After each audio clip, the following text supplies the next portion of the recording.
In order to record logs from your UE app during pixel streaming, first of all, make sure you have a development build of your app from Unreal Projects so that it's actually generating logs for our system to capture. Once you have that, go to your control panel inside your config selection profile, edit, go to developer option, and make sure print UE for logs in the browser console is enabled. Once that's done, start your app.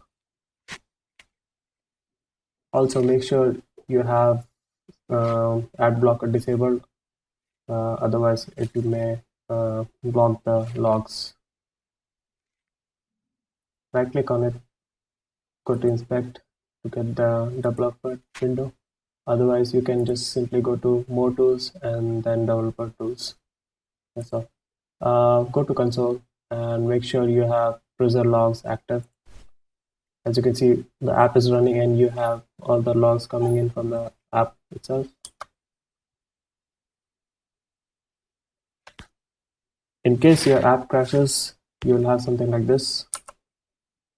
So the app crashed, error message, and the log stopped. So just right click it, save it, and you can save wherever you like in a log file. That's all.